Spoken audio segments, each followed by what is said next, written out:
Now, we talked a little bit about this. I keep forgetting the name. Deep something. Deepseek, yes. Deepseek. Yeah, there we go. Is it Deepseek? Uh, Now I have Deepseek. to. Yes, yes, it is Deepseek. Yeah, it's like deep. I actually So ended up getting the app just before they shut down because it's not available anymore. Yes, it's Deepseek. That's funny. okay, yeah, Deepseek. It's not available now. They shut it down for new subscribers unless you're from China. Okay, I did read about something about Yeah, that and because they were under.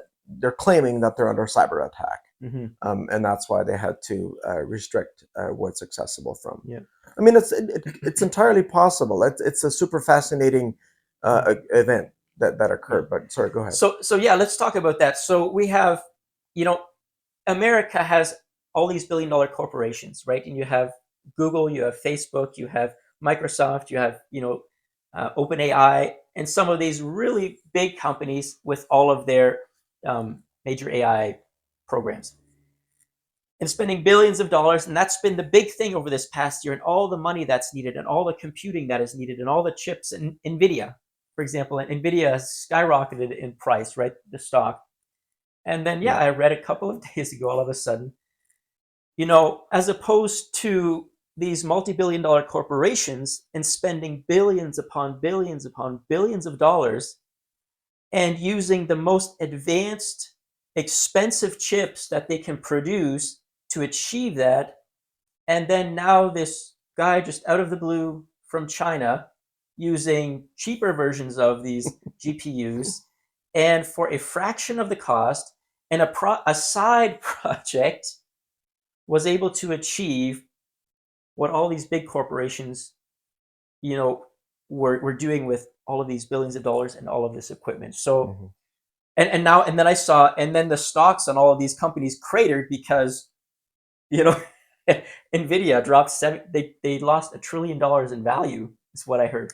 $1 trillion, like that, we can't even comprehend that number. Losing $1 trillion in value in I don't know if it was a day or 2 days or what it was, but that is insane because people were led to believe that you have to have the utmost technology, like the biggest, fastest, which Nvidia was producing, and now this guy Hmm. in China is has proved that that's not necessarily the case. Now that doesn't mean that there's not a use case for these high-powered CPUs and GPUs, but not for these large language models or these AIs. So tell me, what happened? What's going on? Is the world going to end now? um, It's a blip. It's a tiny little blip in the at the moment in time. I'm sure everything will recover in due time, yeah. but there's nobody that hasn't gone back to the drawing board and say, how could we have missed this? Mm, Because in reality, there was a lot of innovations that went along the way mm-hmm. in the way OpenAI did things, the way Elon Musk did this with Grok. Yeah. He broke some incredible records in terms of how fast he brought it, Grok online, Mm-hmm. and what Microsoft then did with OpenAI to basically say, we have all of this capital that we're committing to make sure that OpenAI has the horsepower that it needs. Yeah. And then for someone to come along and basically say, okay, you've done all these innovations, but I can spot an inefficiency in a few key places. And one of them was that they were able to be much more focused, use the existing model to then optimize it by a factor of 20 in order Mm, to reduce the cost of what it's needed. But then that wasn't even that disruptive. What was actually disruptive is that OpenAI is not open, yeah. but Deepseek basically said, here's the training model. Here it is on GitHub. Anybody can now download it and run it locally. Mm, That's a huge deal because one of the things that we should also all understand, and we didn't talk about this at first, but when you punched in AI robot on a farm, mm-hmm. um, your request by Meta's own terms of service, your prompting is now part of what they use to continue to tweak the algorithm and to continue to tweak their engine altogether. Mm-hmm. Everybody does that. OpenAI does Yeah. that with ChatGPT. Grok does the same thing.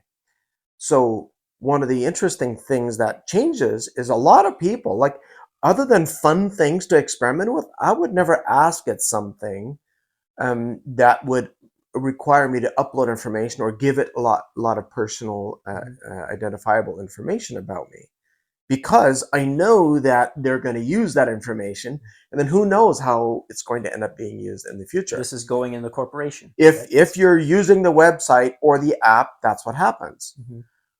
What Deepseek did said, here it is. Now you can run it locally. Now you still need a reasonably powerful computer. We can't run it on these computers we have here. But if you have a few grand lying around, you can basically run that entire model in your own network, that it doesn't phone home back to China. That changes everything. Because the moment that someone said, we're going to do the training because it's cheap enough, and then we're going to give it to the world, guess how many labs it runs on today? We actually have no idea. Yeah. Everybody's going to gravitate towards that one now. And considering the week before, OpenAI was talking about the $200 a month premium plan. Mm-hmm. You can bet that doesn't get talked about anymore, right? Because now what was as good, close to as good, if not better than the $200 plan, is now free, and it doesn't phone home. It just changed everything. So that's why everybody who had an investment in the market said, oh, we have a house of cards here of all of the perceived requirement for AI to run with NVIDIA and all this horsepower, all this energy, and all these data centers. We don't need nearly as much, but it's just going to get used now for more, and it's now just become available to the hands of more everyday people, instead of just concentrated in a few large trillion-dollar corporations. And I guess that makes it a lot safer then as well, thinking about this aspect of, let's say, if I knew more about technology, okay, I don't know very much. That's why you're here again. But thinking if I knew more, and let's say as a family, or as a group of people, and I want to get together, and we're like, we need AI for some things, or we want to start a business, but we don't want to connect it to everybody else's stuff or all these corporations. We just want our own information, our own programs. We want AI to help us do our thing without having to be connected to everything else. That I can see being much more helpful, because it's just our information being used, and it's always internal as opposed to somewhere else. Exactly. Now imagine you're Kevin Leman.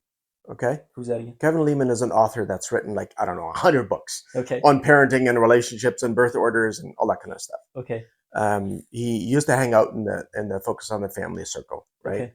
Okay. And if he were to feed Deepseek internally hosted on his own network all of his transcripts of every book he's written, he could now, with a few prompts, write a brand new book that basically takes all of his principles that are consistent throughout all the themes and apply it to being a parent in the day of devices and AI for your kids. And boom, the book would be done, right? That would be neat, and it would be relevant. That would be a very good use case, because then he could go and just be his own editor instead of writing the whole thing from scratch. There's a use case for that. So anybody who's created content in the past and would like to make use of this without that feeding back to China or OpenAI or anyone else, to me, that's a very legitimate use case. Or even something like, let's say, all of the things that I've written over my years that I have on my laptop. Right. And I want to use AI to sift through all that. But I don't want Microsoft and everybody else to have all of that, right? I have all my Word documents. I have all of my PowerPoints, for the past 20 years, everything that I've worked on. Right. So if I could have a localized AI that just focuses on my stuff, I could ask him to find things. Could you give me a list of things that I've worked on over the past 10 years? Can you give me a summary of some things that I've done? Or that could be very handy for a lot of use cases. And there are variations of that. So for example, Google does that with Gemini. And if you have a commercial account using the G Suite products, and you have a whole bunch of stuff in Google Docs and Google Sheets and Google Presentations, then they, in their terms of service, say that they will not use your proprietary information to train anyone else or ever have that data go to anyone else. So they have landed in a place where The model isn't open, but the way you use it is kept private. So I would say their model might be the happy medium, because now you don't need a $10,000 computer to run Deepseek locally. You can just run it on a $50 a month, G Suite subscription, for That's still example. keeping it locally. So that way it keeps it within your G Suite account. It doesn't make it available to anyone else. But so there are going to be various flavors of commercializing it or making it available to you in different formats. But it is definitely, it seems like it's now 1995 for the internet.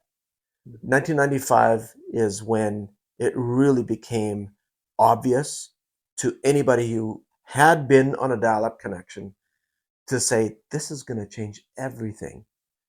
It's now 1995 for AI.